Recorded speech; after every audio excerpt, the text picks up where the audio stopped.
Welcome to Backstories, the podcast where we dig deep into the untold tales behind the people, places, and moments that shape our world. Every month, we'll uncover the hidden narratives that inspire, surprise, and challenge us. So, grab your headphones and get ready to journey into the past, one backstory at a time. All right, if you have been with us before, you're going to remember LJ. Woo.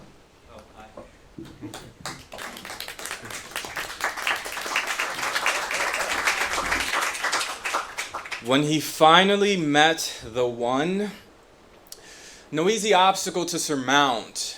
He had too many stories of too many other people to recount. He met men who sold things they loved for nearly any amount, and women who gave away their love for nearly any discount. He met a man from India. He wanted to visit every country in the world. He blew all his money in Dubai. His plan quickly unfurled. A girl from Mexico.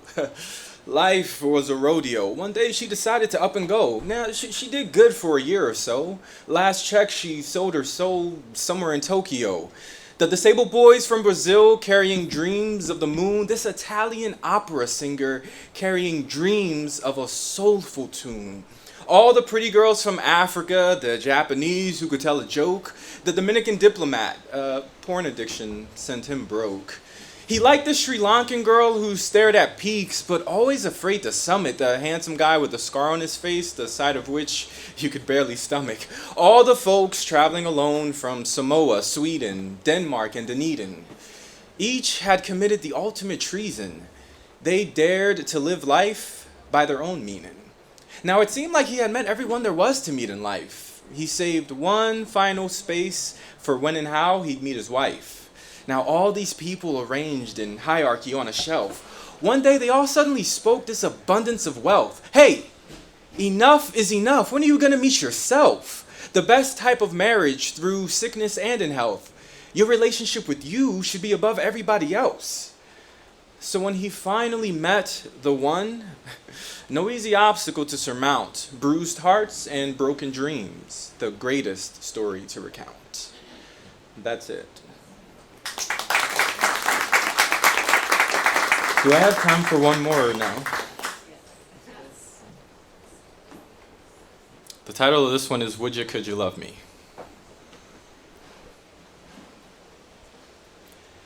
It was once said by some foolish men that we receive love in hourly increments, yet here I am again. Another hour gone by, cursing the words of those silly men.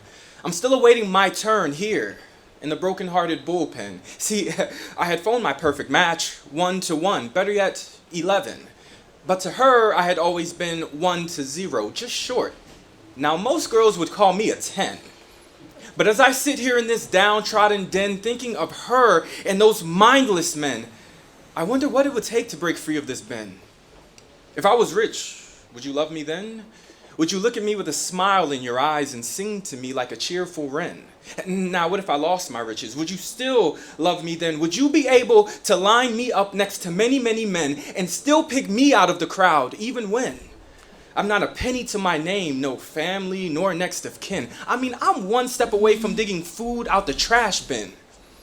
Or at that hour, would you turn your back on me and run to the next amen, faster than a disc on a gramophone can spin? Now, what if I was a flower? I know it may be a little odd to devour, but what if I was a flower and I asked you to be a bee? At this very hour, could you shapeshift for me and help spread my pollination power? Could I be the sun and you be all life on earth? Now, what if I turned into a deadly meteor shower and rained down on you like rocks from a tumbling tower? Tell me, could you love me then even at that hour? Now, I don't mean for this whole speech to be sour, but if you really knew love, girl, you would know that love is a superpower. So I ask again, could you love me when the disc on that gramophone can no longer spin, the bees no longer spread their pollen, the words of those men are long forgotten? Tell me, would you, could you love me then? That's it. Yeah, like I said, nothing to do with luck, I don't think. More like last month's theme. But hey, thanks for listening, guys. I will see you next time.